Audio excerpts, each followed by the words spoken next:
3,000 years ago, a craftsman in China built a man out of leather, wood, glue, and lacquer. It walked. It sang. It moved its head in time with the music. And then it winked at the king's concubines. The king almost executed the craftsman on the spot. That is not a fairy tale. It is a passage from the Liezi, a philosophical text compiled around 400 BCE. And the detail that makes it impossible to dismiss is what happened next. The craftsman tore the figure apart in front of the court. Inside were artificial organs, a heart that controlled speech, a liver that controlled sight, kidneys that controlled movement. The king tested each one. Removed the heart.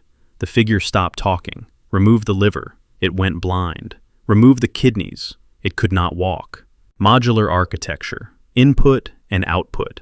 Isolated functions mapped to isolated components. That is not mythology. That is a system diagram. And China was not alone. Greece described a bronze giant with a hydraulic circulatory system and a patrol algorithm.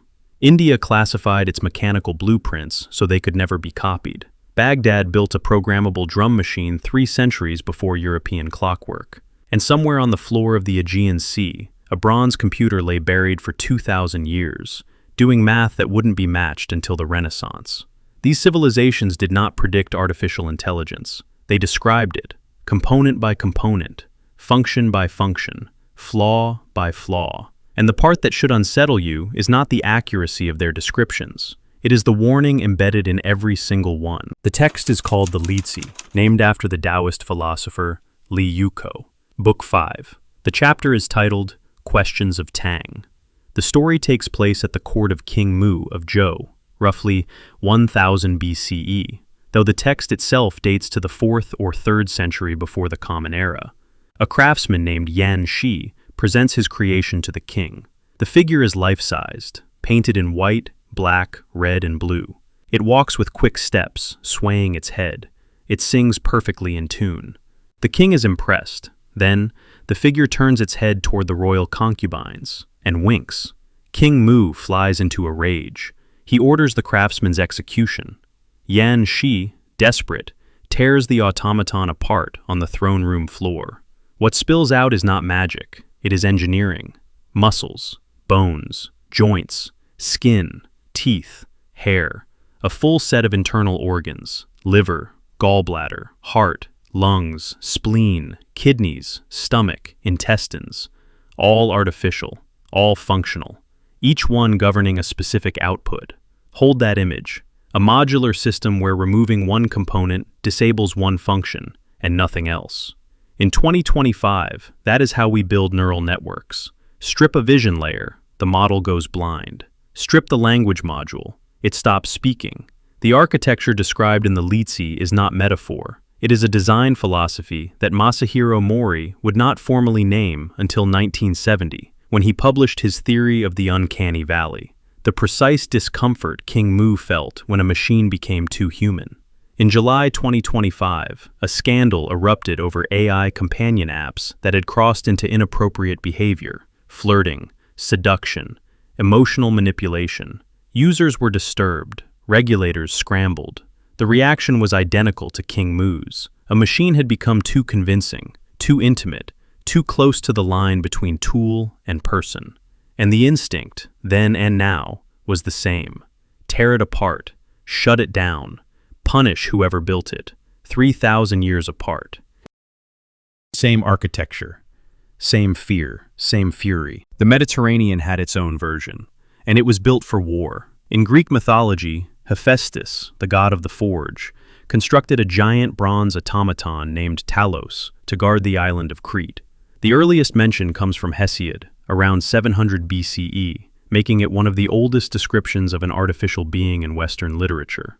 Talos was not alive. He was made, not born. That distinction matters. The Greeks drew a hard line between living creatures and manufactured ones, and placed Talos firmly on the manufactured side. He patrolled the island 3 times a day, following a fixed route.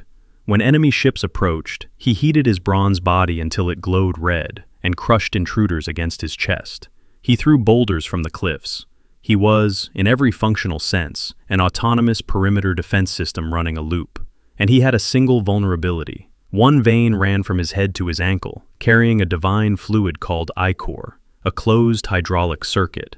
When the sorceress Medea arrived with Jason and the Argonauts, she did not fight Talos. She studied him. She found the bolt at his ankle. She removed it. The ichor drained. Talos collapsed.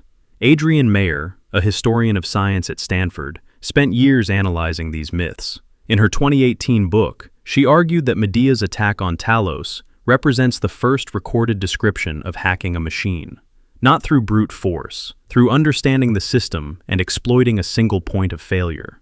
The Pentagon took the name seriously. DARPA's Project Talos, Tactical Assault Light Operator Suit, was a real combat exoskeleton program developed at MIT with liquid armor. The researchers cited the myth directly. 27 centuries later, the blueprint became a budget line. But Hephaestus did not only build weapons. In Book 18 of the Iliad, Homer describes the gods' workshop. Inside it, golden women move with purpose. They breathe, they speak. They possess intelligence and knowledge of craft, taught to them by the gods themselves. They anticipate what Hephaestus needs before he asks. Read that again.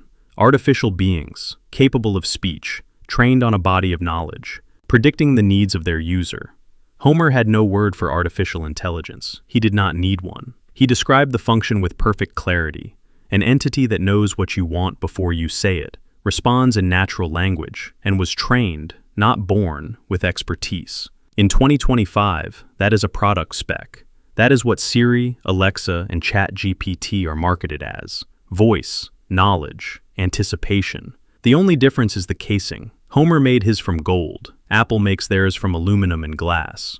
What stops me cold is that Homer separated his machines by purpose. Talos, military. The golden women, domestic. That is not a coincidence. That is classification. The same creator, building specialized systems for different applications. One company with a defense contract and a consumer product. Sound familiar? A single workshop producing both weapons and assistance. And a third product we have not yet discussed, the most disturbing one. There was a third creation from Hephaestus's workshop, and this one was designed to cause harm. Her name was Pandora, not the curious girl from the children's version, the original, Hesiod's Pandora, from the Theogony, written around 700 BCE. She was not human, she was built. Hephaestus shaped her from clay on Zeus's orders. Athena dressed her. Hermes gave her speech and cunning.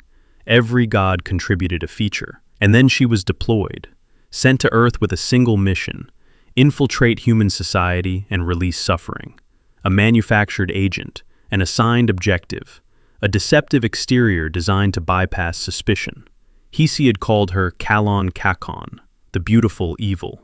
On a Greek vase from around 460 BCE, now in the British Museum, Pandora is shown standing rigidly among the gods. Frontal pose, fixed smile, eyes staring forward, hands at her sides. Every other figure around her moves, gestures, acts. She is still, like a powered-down unit waiting to be activated. Mayer puts it bluntly. Pandora was a kind of AI agent. Her mission was to penetrate the human world and execute a harmful payload.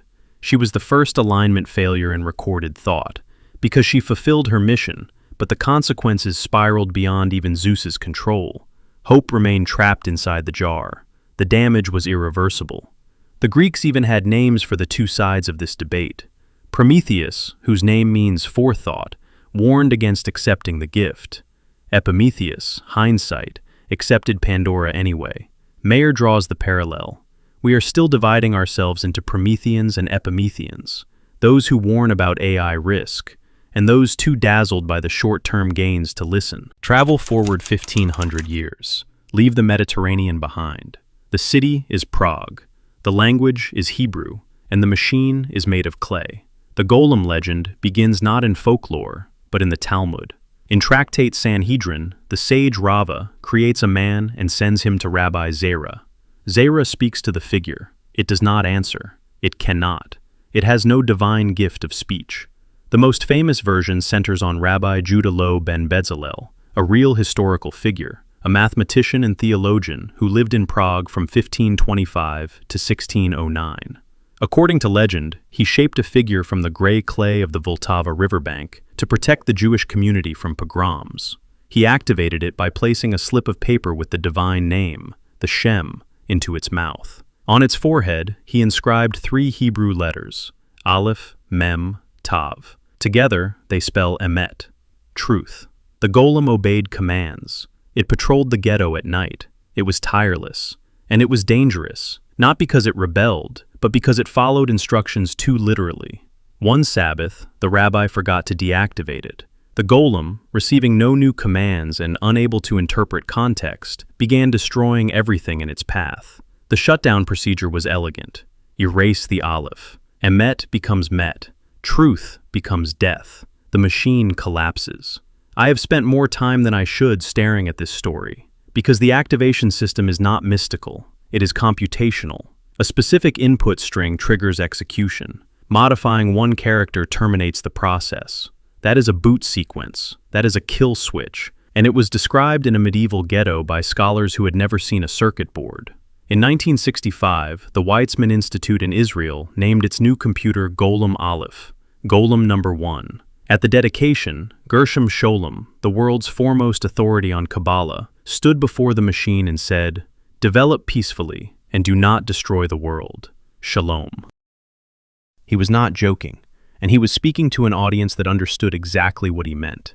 John von Neumann, the father of modern computing, and Norbert Wiener, the founder of cybernetics, both considered themselves intellectual descendants of Rabbi Low. The lineage was not accidental. The men who built the first real thinking machines grew up on the story of the last artificial one that lost control. But the golem was made of clay and language. Elsewhere, someone was building with metal, wood, and mathematics, and had the wisdom to classify the blueprints. Shift east, 11,000 miles from Prague, across the Indian Ocean, a king was writing a manual. His name was Boja. He ruled the Paramara dynasty from the city of Dar in central India, from approximately 1010 to 1055. He was a polymath, credited with 84 treatises on subjects from medicine to astronomy. But one of them stands apart, the Samarangana Sutradhara, 7,430 verses on architecture, engineering, and something the text calls yantras, mechanical devices. Chapter 31 describes mechanical bees with vibrating brass wings, automated birds, dancing puppets that lit oil lamps, played instruments, and performed scenes from Hindu mythology, guards that moved on their own. And then the text does something extraordinary. It stops.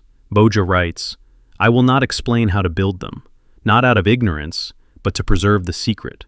That line has haunted scholars since the manuscript resurfaced in the early 20th century. Meera Roy, publishing in the Indian Journal of History of Science in 1984, classified Boja's machines into categories: automatic, periodic, concealed, portable. These are not vague descriptions. These are engineering taxonomies. Someone was building these things. Someone understood the principles well enough to organize them. And someone decided the knowledge was too dangerous to share.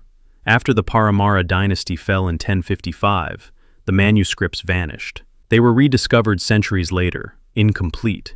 Whatever Boja chose not to write down is gone. Signa Cohen, writing in Acta Orientalia in 2003, documented an entire tradition of mechanical beings in Indian literature, stretching back centuries before Boja. The tradition was real, the engineering was real, and the deliberate act of classification, of deciding that some knowledge must not be shared, is perhaps the most modern detail in the entire text. Boja did not fear ignorance. He feared proliferation. Return west. The year is 1206. The city is Diyarbakir, in southeastern Turkey, and an engineer named Ismail al-Jazari, working for the Artukid dynasty, is finishing the book that will take him 25 years to write. It is called The Book of Knowledge of Ingenious Mechanical Devices. 50 inventions, detailed illustrations, step-by-step assembly instructions. This is not myth, this is documentation. His most famous creation, a musical boat carrying 4 automaton musicians, who performed over 50 distinct facial and body movements per piece. The rhythm was controlled by a rotating drum, studded with small pegs. Move the pegs, change the rhythm. That is a programmable sequencer. Professor Noel Sharkey has called it the first programmable automaton in recorded history. Al-Jazari also built an automatic waitress. A drink was stored in a reservoir. After 7 minutes, it poured itself into a cup. A mechanical servant emerged through automatic doors and delivered it. He built a hand-washing mechanism with a flush system, the same principle used in modern toilets. Historian Donald Hill said it plainly: the importance of al-Jazari's work is impossible to overstate. His masterpiece, the elephant clock, stood as tall as a man, a wooden elephant plated in brass. Every 30 minutes, a mechanical falcon dropped a ball into the mouth of a bronze serpent. An automaton of an Indian mahout struck the elephant on the head. 2 drummers flanked the tower, beating in rhythm. Hidden inside the elephant's belly, a water reservoir marked time with a slow, relentless trickle. It was not just a clock. It was a multicultural spectacle. Indian elephant, Arab mechanics, Egyptian water engineering, Chinese dragon motifs, assembled by a Kurdish engineer in Turkey. A machine that encoded the entire known world. And yet it was overstated for someone else. 3 centuries later, Leonardo da Vinci designed a mechanical knight in armor, a humanoid robot that could stand, sit, raise its visor, and move its arms. In 2002, roboticist Mark Rosheim built a working replica from Leonardo's sketches. It functioned exactly as described. Rosheim then used the same arm mechanism in robots he designed for NASA. The line runs straight, al-Jazari to Leonardo to planetary rovers. But here is what eats at me.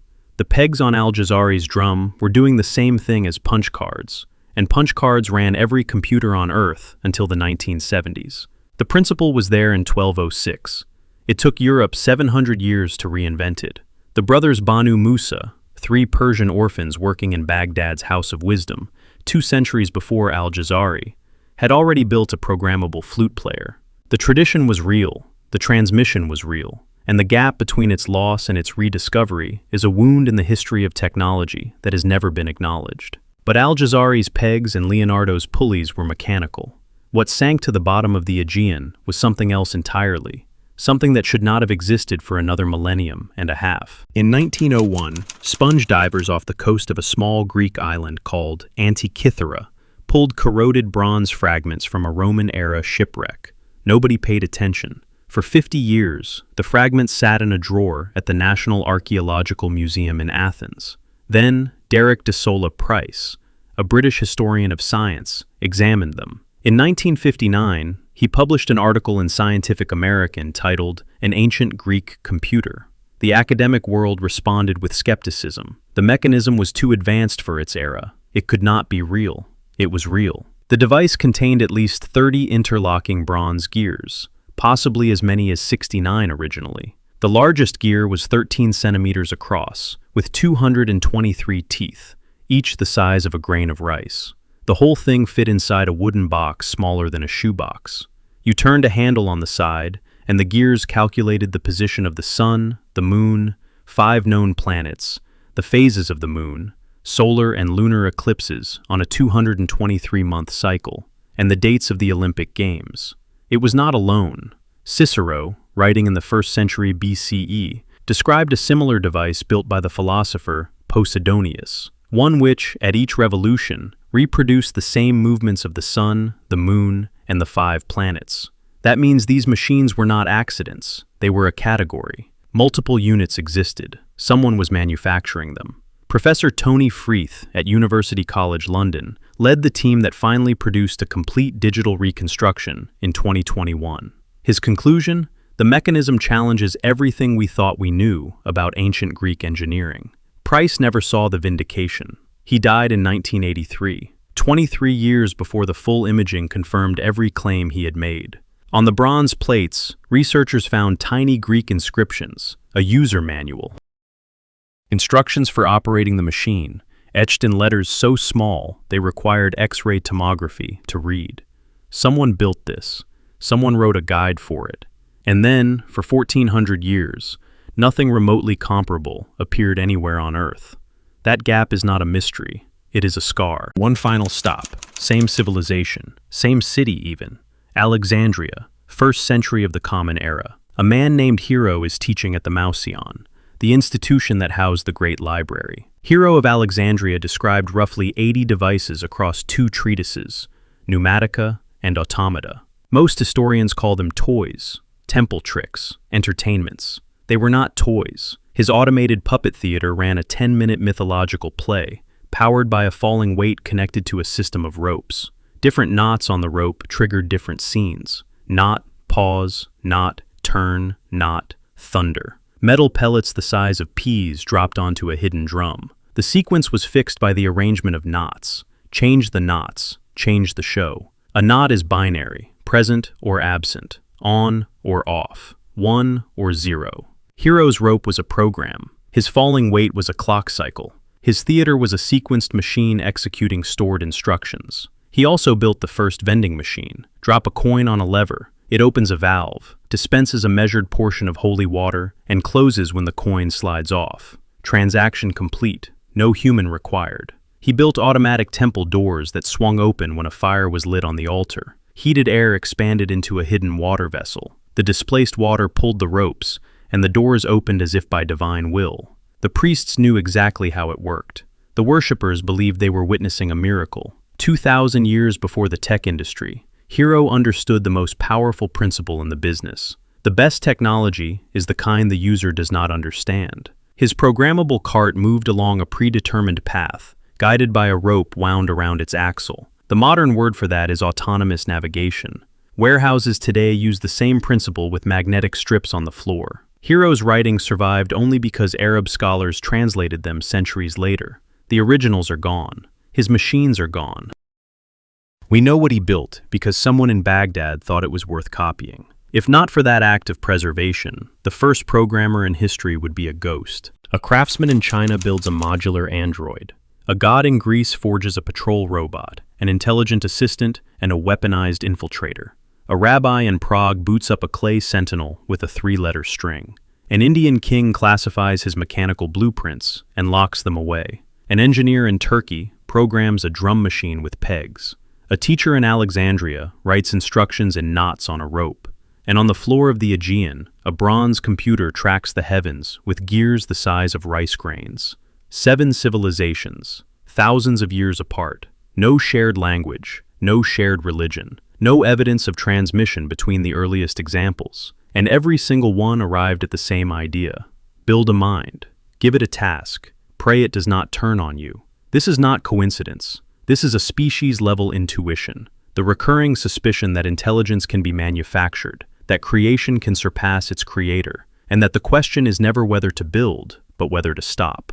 Adrian Mayer spent years proving that these myths were not fantasies. They were thought experiments, rigorous ones. The academic establishment dismissed her until Smithsonian, the BBC, and the World Economic Forum cited her work. Derek de Sola Price spent decades proving that an ancient computer existed. He died waiting for confirmation. It came 23 years too late. Most people hear about artificial intelligence and think it started in a lab in the 1950s. You now know it started in a workshop, a forge, a riverbank, and a temple, thousands of years earlier. The question was always the same. The answer is still missing. Which ancient machine disturbs you most, and why? Make your case. Sharpest argument gets pinned. Subscribe if you trust your own curiosity, because next time, we are looking at what these civilizations built that still works, and what modern science cannot replicate.